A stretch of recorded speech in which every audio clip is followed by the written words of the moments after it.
nome de Jesus, ó Deus, que sua palavra nessa noite, Deus querido, venha confrontar o pecado em nossos corações, Deus. Porque a tua palavra é como uma espada de dois gumes, Pai. E entra, penetra, Senhor, a divisão da alma com o espírito, Pai. Vai nas juntas e medula, vai e abre para discernir todo o pensamento, Pai. Nessa noite, Deus querido, nós venhamos, ó Pai, ficar em reverência, para continuar ouvindo o Senhor falar conosco nessa noite. Em nome de Jesus.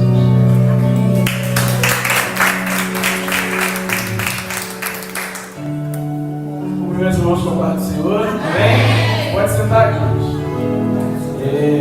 Nosso Deus, Ele é um Deus de milagres. E a gente tem experimentado esses milagres do Senhor. Como alguns irmãos aqui sabem, nós temos uma viagem ao Cordas Humanas. Quem que não conhece o Cordas Humanas? Eu. Então, se você não conhece o Cordas Humanas, eu vou te dar uma missão. Quando acabar o culto, você vai lá no Instagram, colocar Cordas Humanas, né? Vai aparecer lá, vou ficar no cara preta lá, aparecendo. E a gente, o Cordas Humanas é uma missão, né? E hoje a gente trabalha com mobilização missionária. O que é mobilização missionária? Se você não sabe o que é mobilização missionária, é só o primeiro vídeo que está no Instagram, essa cara preta que também está lá, explicando o que significa mobilização missionária. Em suma, mobilização missionária, a gente traz para a ciência da igreja, para o conhecimento da igreja local, aquilo que Deus ele tem feito nos campos missionários. Né? Então a gente encoraja a igreja a orar, a ir, a contribuir, a se envolver com missões, porque esse é o papel principal da igreja, né? Que é testemunhar a respeito de Jesus. E o Cordas Humanas, dia 8 agora de outubro, dia 8 de outubro, hoje é dia 2. Dia 8 de outubro nós estaremos indo para a Itália. Milagre, Deus de milagres, Deus de milagres. Eu vou botar um pouquinho desses milagres, né, conforme vou falando, e dia 8 a gente vai para a Itália. E aí, essa igreja, ela tem sido uma igreja parceira, né, do Cordas Humanas. Tem nos abençoado assim, grandissimamente, financeiramente, espiritualmente, né? E assim, pra gente, eu trago assim, um abraço e uma palavra de agradecimento à igreja, porque a igreja tem segurado ali com a gente a ponta dessa corda e tem feito com que todas as coisas tenham sido possíveis, né? Primeiramente a gente agradece a Deus e a gente agradece também as igrejas parceiras, né? Então, dia 8 agora de outubro, nós estaremos indo para a Itália. Poxa, o que vocês vão fazer na Itália? A gente vai lá fazer evangelismo? Não, a gente não vai fazer evangelismo. A gente vai fazer mobilização missionária. Poxa, não, por que você vai lá para a Itália e não vai lá pregar a palavra? A gente vai pregar a palavra, mas a gente não vai fazer evangelismo. Como assim? Na Itália, pode passar para o vídeo lá, existe uma necessidade que, para alguns de nós, às vezes não é uma necessidade aparente. Como assim? Quando a gente olha aqui para o nosso bairro, né, a gente vê muitas necessidades. A gente tem um problema sério com tráfico de drogas, a gente tem um problema sério com pobreza, né? A gente tem um problema sério de mobilidade urbana. Então, assim, dentro de um contexto de um bairro pobre, você tem muitas necessidades, né? E não que seja mais fácil, né? Mas a gente tem uma ferramenta que é muito mais acessível, que é a ação social, né? Então, normalmente, os pobres, né, a igreja se levantam, né, fazem uma ação social e a partir dessa ação social elas pregam o evangelho, porque existe uma necessidade básica naquele local. Esse não é o cenário que a gente vai encontrar na Itália, porque a necessidade da Itália é uma outra necessidade. Lá eles não têm necessidade com violência. Eles não têm uma violência que passa no Brasil. Lá eles não têm problema de saneamento básico. Lá eles não têm problema educacional, de infraestrutura, mobilidade urbana. Então, aparentemente, na Itália não há necessidade. Né? E é por isso que às vezes, né, isso são alguns questionamentos que a gente, de verdade, a gente também se faz. Né? Existem tantas necessidades aqui no Brasil, existem tantas necessidades em países mais carentes, né? E é por isso que a gente vê uma migração muito grande de missionários, tanto para a África quanto para a Ásia, que são necessidades diferentes. Na África, a gente tem uma necessidade muito maior de questões mais básicas do ser humano, comida, né, casa, roupa. Na Ásia, a gente tem um outro problema, que é o problema de países mais fechados, né, por conta do comunismo, do socialismo, por conta da perseguição. A gente tem um problema também muito agravante no Oriente Médio, que eu acho que é daí que vem essa nossa percepção do missionário, né? O missionário é aquele que faz o culto na caverna, que pegam os filhos, né, para matar, sem legal o nome de Jesus. Então, assim, existem vários estereótipos sobre quem é um missionário. E isso não é mentira. Realmente existem irmãos que passam por essas situações. Mas essa não é a realidade que a gente vai encontrar lá na Itália. A realidade que a gente tem lá na Itália é uma realidade de um país pós-cristão. O que é um país pós-cristão? Jesus, ele faz parte da história, mas não faz parte da vida das pessoas. Então, você vê Jesus nas igrejas, né? Porque, se não me engano, acho que vou começar com a pessoa. Deixa eu ver se eu consegui aqui. Eu acho que 81% da população, ela se identifica como cristã católica. Porém, essa porcentagem ela não é uma porcentagem de cristãos praticantes.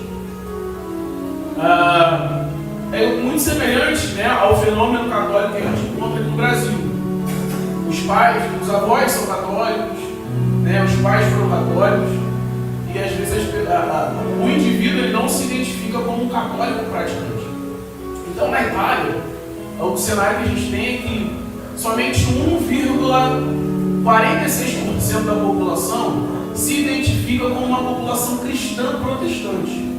1,46%. Para você ter uma proporção, se não me engano, o último censo do IBGE que teve, diz que no Brasil nós temos, só contando protestantes, né? Quando eu falo protestantes, a gente coloca evangélicos, testemunhos de Jeová, enfim, são 35%.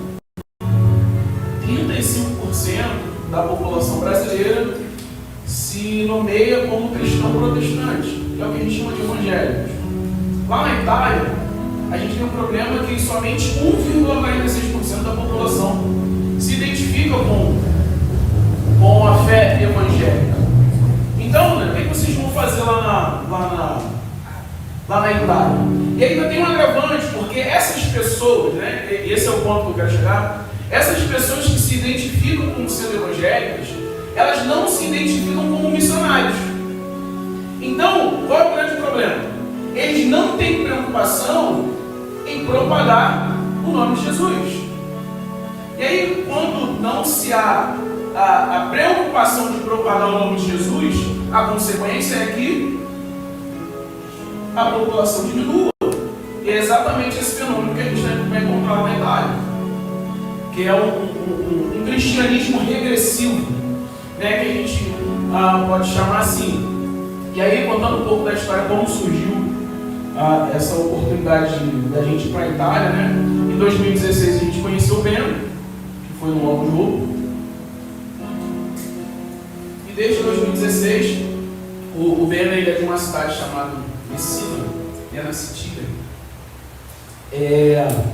Eles, depois de conversar, conheceram um pouco corpos humanos, né? Não sei se eles não se lembram, mas a gente era muito ativo no campo do CERN, né? Dependência química, no campo de Conceição do Formoso, né? Que a gente sempre ia levar ajuda humanitária, roupa, comida, né? E nesse contexto a gente conheceu o Beno, e o Beno ele faz esse convite pra gente desde 2016, 2017. Mas como é que a gente vai para a Itália? Como é que a gente vai pagar em euro? 1 euro hoje é 6,15. 1 euro é equivalente a 6 reais. Então, essa conta não fechava, né? E aí, e a gente está postergando aí esse convite, pode passar lá. E a gente está postergando esse convite até que Deus, ele, de alguma forma muito milagrosa e maravilhosa, ele despertou a gente, né? Em um outro momento eu venho falar sobre despertamento, 2024, né? E então a gente passou um período aí de 2020 até 2024 bastante inativo, né? Só orando, pensando com a meia porta fechada assim, né? E a gente vai continuar, não vai, o quarto continua, não continua, pingava um convite ali, pingava um convite aqui, mas nada muito sério, nada muito de compromisso. Até que 2024,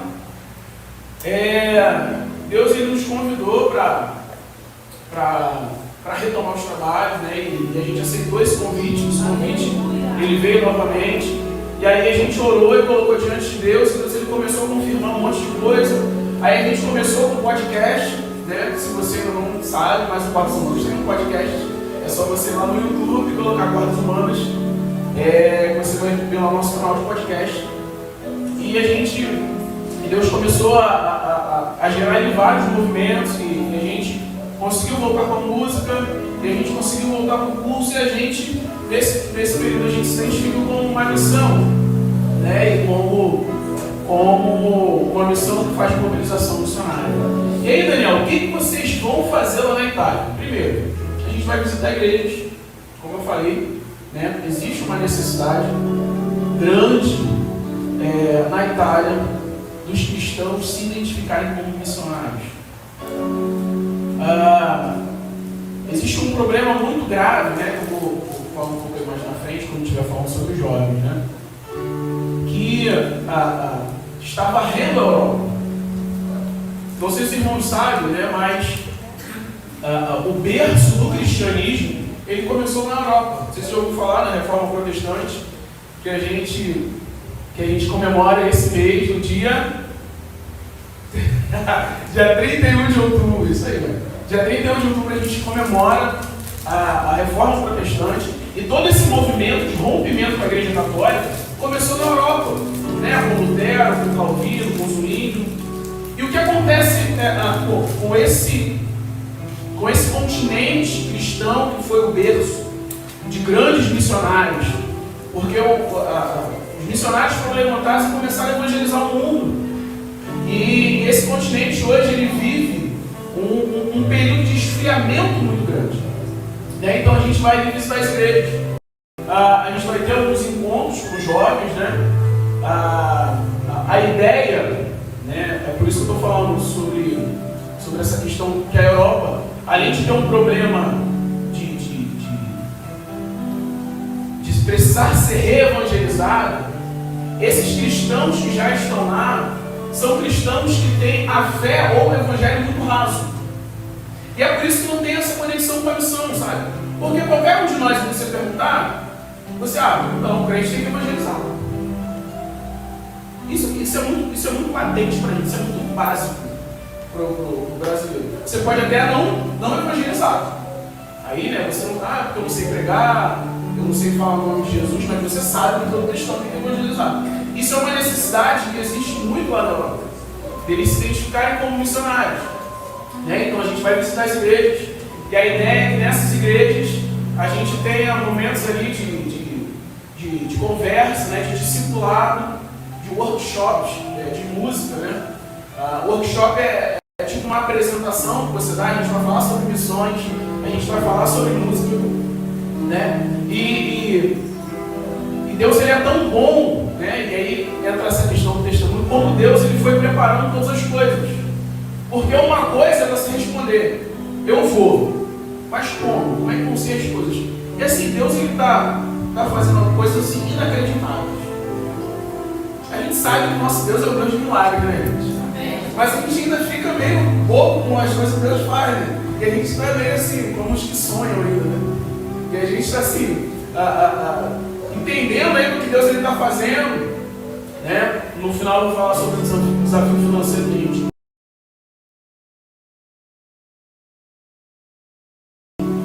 Deus, ele fazendo coisas tremendas, conexões, sabe? A gente entrevistou um pastor que ele plantou uma igreja lá na Itália. E um dos frutos dessa igreja foi uma italiana, né? E essa italiana, olha só como são as coisas, e como Deus ele faz. E essa italiana aprendeu o português para estudar teologia, para estudar o evangelho, porque lá não tinha material. Lá não tem cursos de teologia, cursos de estudo bíblico na língua italiana. Então ela teve que aprender o português para se preparar melhor. E é engraçado que ela dando um testemunho dela, falando que ela sempre teve o sonho de montar uma editora, criar uma editora, né, para publicar livros. Né? E essa era uma necessidade muito que a gente tinha. Por quê? Porque a gente não tem material de discipulado na língua italiana. A gente tem até alguns materiais cristãos, mas não são cristãos, como é que eu posso dizer? Mais ortodoxos, mais fiel às escrituras, vamos dizer assim. Sabe? É um cristão, é um evangelho meio light. Venha do jeito que estás e permaneça, mais ou menos assim. Então a gente tinha essa necessidade de gerar material na língua italiana. E aí, esse pastor fez essa conexão com essa menina que aprendeu o português. E aí a gente tem um material, a gente estava fazendo a anotação de quanto ficaria para traduzir do português para o italiano. O primeiro orçamento que a gente fez foi R$8.000. Aí eu assim, a gente acorda. Só levar essa palavra a gente acorda. E aí a gente fez o segundo orçamento, R$6.500. E aí o terceiro orçamento, 3.000 e pouco. 3.000 e pouco. Já é caro, mas já é. E aí nesse tudo surgiu a Alessia, né? Que é essa menina que se converteu, que virou missionária e aprendeu português para estudar missões. Ela falou, não, traduzo para vocês de graça. Traduz para vocês de graça. Aí Deus é maravilhoso. E aí como é que a gente vai fazer? Ela vai traduzir esse material e aquilo que... E o marido dela também já estava gravando cursos em italiano, para quando a gente for nas igrejas, a gente oferecer esses cursos para a igreja, para capacitar esses líderes, para capacitar esses jovens. Porque a ideia, por que eu falei no início, né? Que a gente não vai lá pregar o evangelho, a gente vai lá mobilizar a igreja, falar que essa missão de evangelismo é da igreja local, é do italiano, né? É daquele cara, daquele homem, daquela mulher, daquele jovem que se identifica como cristão na Itália, que ele falou, não, essa missão é minha. Então esse é o propósito de nós irmos lá. E também a gente vai fazer um documentário, né? Além de visitar as igrejas, de fazer um encontro com os jovens, workshops, a gente vai fazer um documentário chamado Plantadores. Né? Aí a gente vai visitar algumas cidades, né? Cidades históricas. A gente vai em Roma, a gente vai em Milão, a gente vai em Nápoles. Irmão, nunca vi essa coisa. Ai, Jesus. A gente fala assim, né? Coisa de...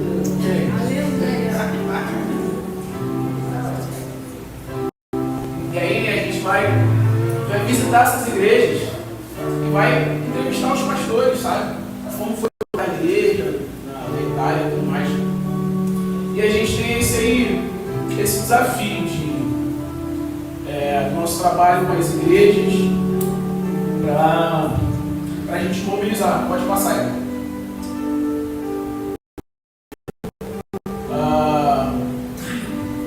Aí a gente tem um trabalho, a ideia é a gente fazer um trabalho a longo prazo. Não, vocês vão fazer, vocês vão e vão voltar? Não, então. O que Deus ele tem colocado no nosso coração, no nosso coração é a gente fazer um trabalho a longo prazo. Porque existe uma necessidade muito grande. Muito, você tem noção. A gente tem uma igreja aqui, acho que perto da gente, não lembro, mas a gente tem a Nova Jerusalém, a gente tem a Cerâmica, mais ou menos para cá, a gente tem o pastor, a segregação ali. A gente tem universo, enfim. No raio aí de 200, de 300 metros, você tem várias igrejas. Na Itália, às vezes para você encontrar uma igreja, você tem que andar de carro umas 2, 3 horas. E isso é a realidade de alguns pontos também no Nordeste. Em algumas igrejas de Minas também é assim. Então, assim, existe muita necessidade sabe? Então, o Deus tem que colocar no nosso coração e a gente fazer um trabalho a longo prazo. Qual é o trabalho a longo prazo? A gente vai espiar a terra, né? A gente vai ver vários gigantes que estão lá, mas sempre trazendo um relatório positivo, né? A gente vai ver como são as coisas e a ideia é manter contato com esses jovens, com essa liderança, criar grupos de discipulado, para a gente consolidar isso, para que jovens se levantem, homens e mulheres se levantem e sejam usados pelo Senhor, sabe? Então, a gente vai com esse propósito de sermos canal do Senhor, para que o Senhor ele queira fazer alguma coisa. Longe da gente pensar que nós somos ali os salvadores da pátria. Mas Deus está enviando a gente, isso para a gente hoje é muito claro, né? Então, alguma coisa Deus ele quer fazer. Então pode passar. E aí, para a gente é um privilégio, né? Por que a carta de agradecimento? Porque essa igreja ela tem nos abençoado grandissimamente, sabe? Glória a Deus pela fidelidade da igreja, glória a Deus, porque a igreja ela tem tido essa visão missionária e tem entrado nessa luta com a gente, né? Você vai ver que a gente tem, no início a gente tinha um desafio financeiro aí de R$140 mil. R$140 mil era o nosso desafio. E aí você vê como é que as coisas, como é que Deus ele faz ajuda. A nossa expectativa era pegar, levantar esse dinheiro aqui no Brasil e ir, né? Mas assim, começou a pingar um pouquinho aqui, um pouquinho ali, eu acho que você ainda paga de passagem. Fora o custo de ficar lá um mês, né? A gente vai em dia 8 agora e volta só no dia 5 de novembro.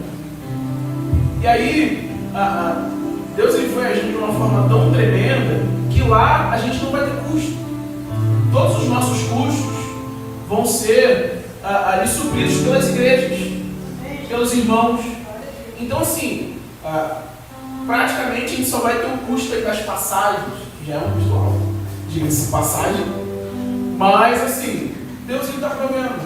Deus ele só mostra pra gente, ó, quero saber qual é o problema de vocês, porque tudo aqui já está sendo organizado.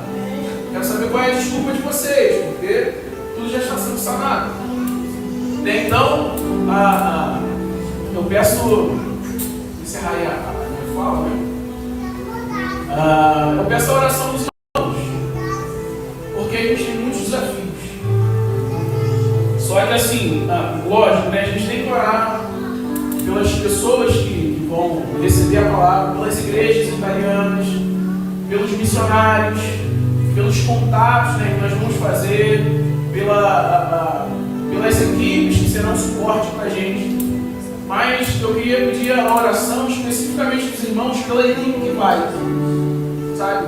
Pelo nosso coração, pela nossa mente, porque nós vamos encontrar muitos desafios, muitos desafios. Deus mostrou para a gente que o desafio financeiro é um desafio que já está sendo encaminhado. Mas aí a gente vai para uma outra cultura, outros costumes, uma outra língua. E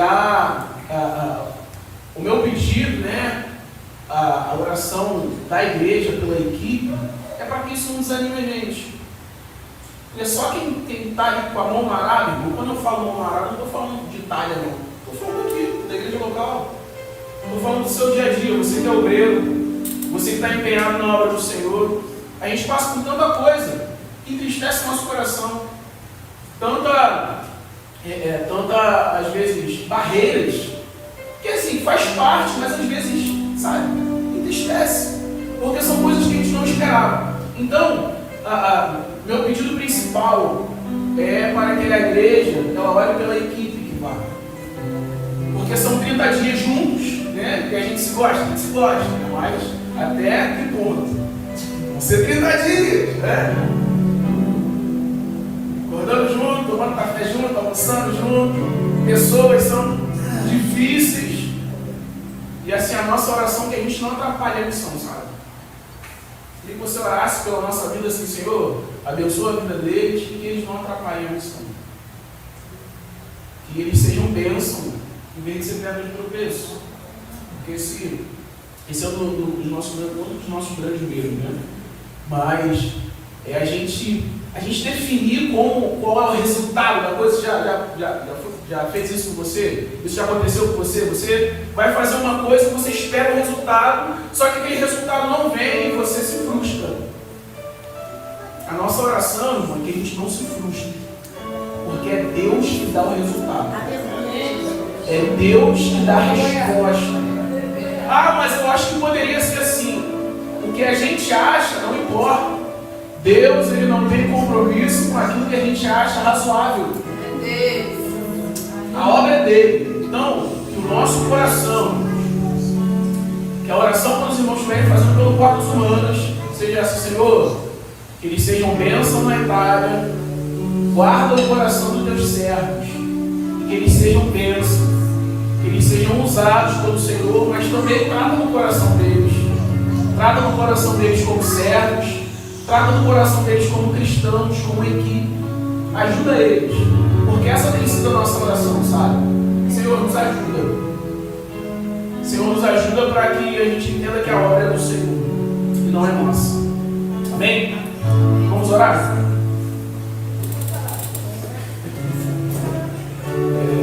Senhor, graças nós te damos, Pai. Obrigado. Pela tua bondade, pela tua misericórdia, que alcança a nossa vida mais uma vez. Eu quero te agradecer, Deus, pela vida dessa igreja. Pela vida dessa igreja, ó Pai, que viu a gente nascer, viu quadros humanos nascer, viu todos os processos, ó Pai, viu o processo de amadurecimento, o processo de crescimento. Eu quero te agradecer, Deus, porque essa igreja também foi base, é base, ó Pai querido, para as nossas vidas, para esse ministério.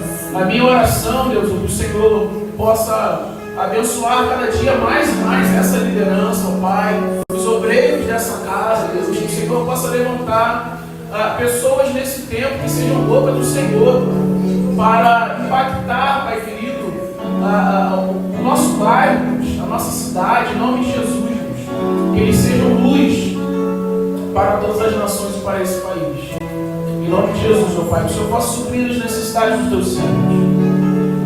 O Senhor sabe, ó Pai, querido, que às vezes os nossos recursos são poucos, as nossas possibilidades são poucas, mas nós servimos ao Senhor, que é o nosso pastor. E se o Senhor é o nosso pastor, Pai, de nada nós teremos falta. É nisso que nós queremos crer. O Senhor é o nosso pastor e de nada nós teremos falta. Em nome de Jesus, a gente te agradece. Amém. Pode sentar, querido. João 15, sempre João capítulo 15.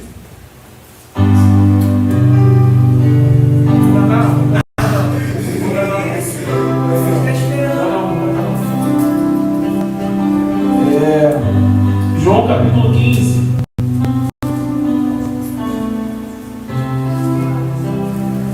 Diz assim: eu sou a videira verdadeira, e meu pai é o agricultor.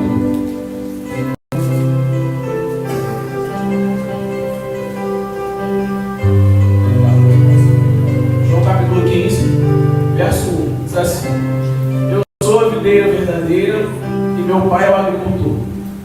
Todo ramo que estando em mim não der fruto, ele o corta.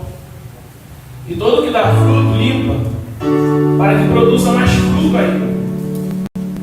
Vós já estáis limpos pela palavra que vos tenho falado. Permanecei em mim, e eu permanecerei em vós. Como não pode o ramo produzir fruto, como pode o ramo não produzir fruto em si mesmo, se não permanecer na videira, assim nem vós podeis dar, se não permanecerdes em mim. Eu sou a videira verdadeira, vós os ramos. Quem permanece em mim e eu nele, esse dá muito fruto, porque sem mim nada vocês podem fazer. coisa, não quer ajuda de ninguém. Já falou assim. Sua neta é assim. Marcela, às vezes, quando vai limpar a casa, ela espera todo mundo sair de casa. Ô Marcelo, por que você não fez? Não, estou esperando vocês saírem. Né? Porque eu só consigo fazer assim. Né? Não sei se você conhece também assim. Mas o Marcelo é muito parecido com uma pessoa que está. Eu estou casado há 20 anos. Uma benção. Uma benção. Mas é engraçado isso, né? Porque existem coisas que a gente gosta de fazer sozinho. A gente não precisa de ajuda de ninguém. Porque a gente acha que o outro vai atrapalhar. E às vezes atrapalha mesmo, sabe? Eu sei disso, sabe? Eu sei que às vezes eu atrapalho. Eu vou confessar o pecado. Às vezes eu atrapalho. E às vezes a gente decide resolver as coisas porque a gente acha que o outro, que o resultado daquilo que a gente vai fazer é o resultado que a gente espera. E às vezes, se a gente tiver ajuda, pode ser que o resultado seja o contrário. Então, quando Jesus está nesse texto aqui falando para os discípulos, olha, eu sou a videira e vocês são os ramos. Quem permanece em mim e eu nele, esse é muito fruto.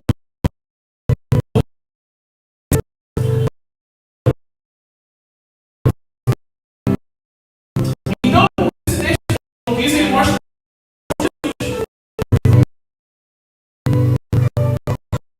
Jesus com os discípulos vocês não podem ir. Vocês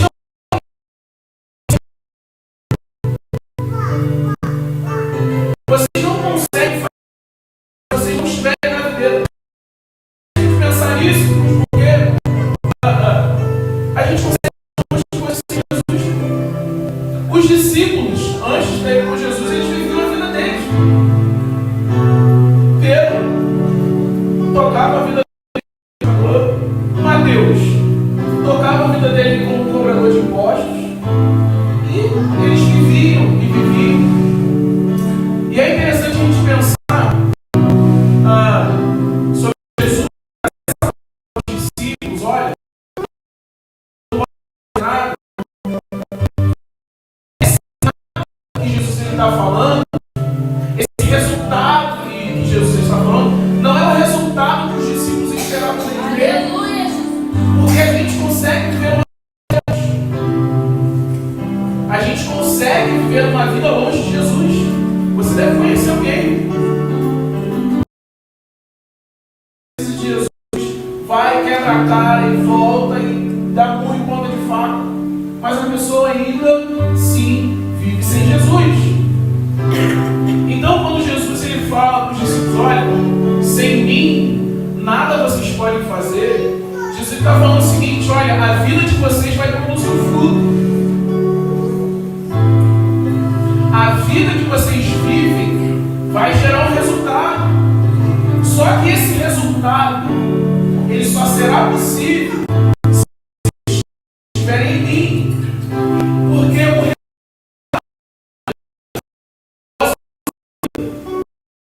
propósito da vida dos discípulos é o mesmo fruto que Jesus. É por isso que Jesus ele fala, olha, eu sou a videira. E vocês são os ramos.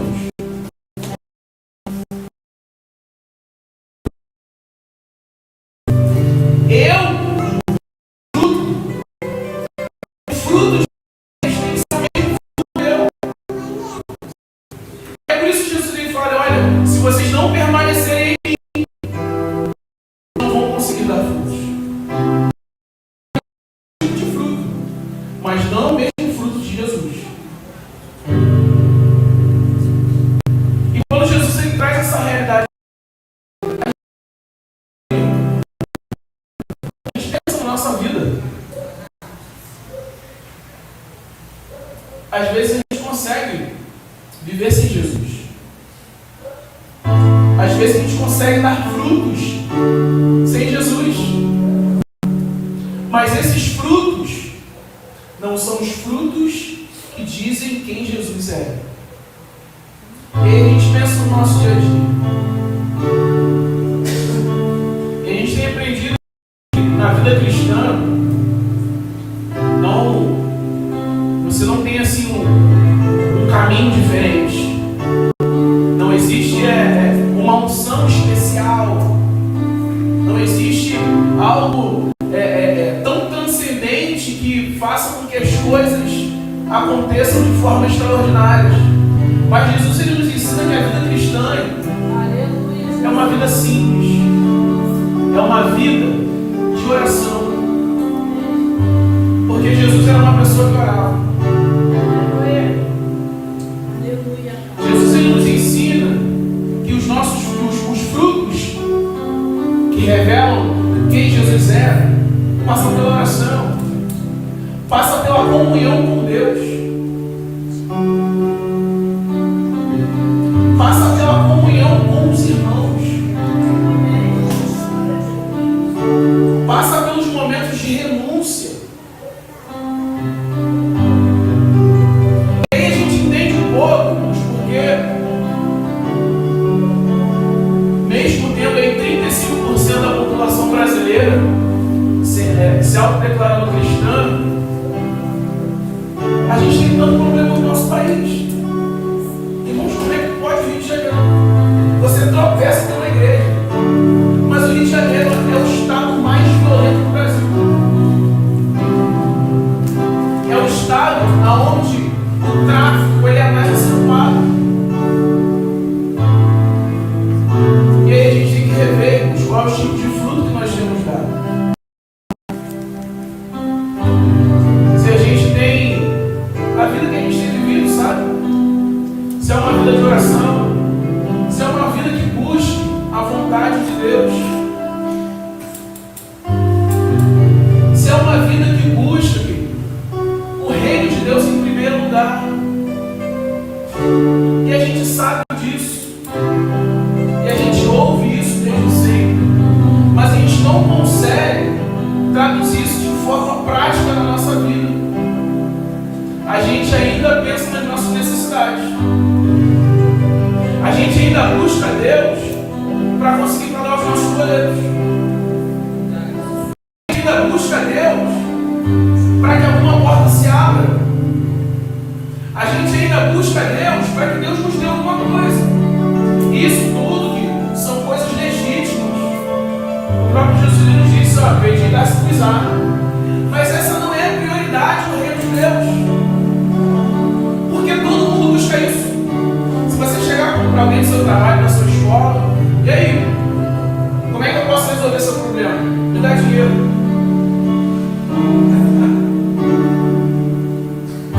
Todo mundo está atrás disso. E aí assim, você tem das mais diversas formas.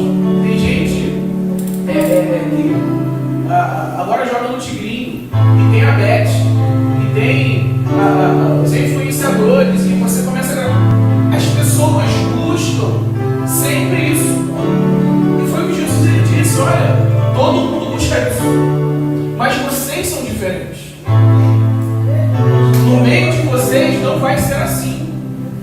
Vocês, os discípulos, vocês vão buscar o reino em primeiro lugar. Porque para nós, a coisa mais importante é o reino de Deus. E aí, quem sabe a nossa oração seja uma oração que não pergunte mais ao Senhor o que o Senhor quer. Não pergunte mais ao Senhor o que Ele pode me dar. Mas quem sabe a nossa oração seja: Senhor, o que eu posso fazer? Porque existem necessidades, irmãos. Existe necessidade na Itália, mas também existe necessidade aqui no Rosa. Existe necessidade em vários bairros da nossa cidade. Ainda existem locais que estão em trevas. E toda a criação aguarda, ansiosa, pela manifestação dos filhos de Deus. Quem sabe, não é o tempo de nós nos colocarmos na brecha com o nosso joelho no chão, para que Deus ele se manifeste através de nós, para que os frutos de Jesus sejam vistos na nossa vida. Você sabe, irmão, você já se pegou sendo como um dos discípulos de Jesus?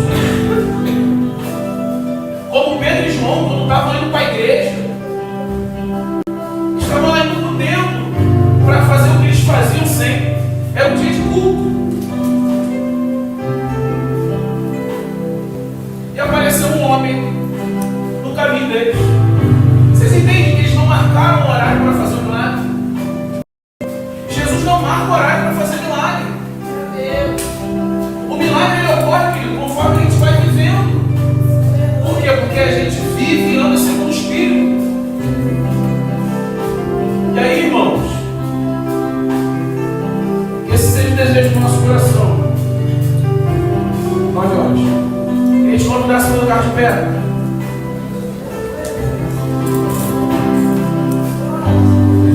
Que seja, querido, o desejo do nosso coração dar frutos. Que a sua oração nessa noite seja: Senhor, eu quero dar frutos. Senhor, eu quero uma vida diferente.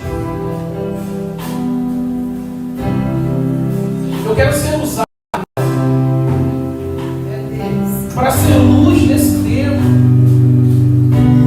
para que o Senhor use a minha vida para mudar outras pessoas, ser canal do Senhor.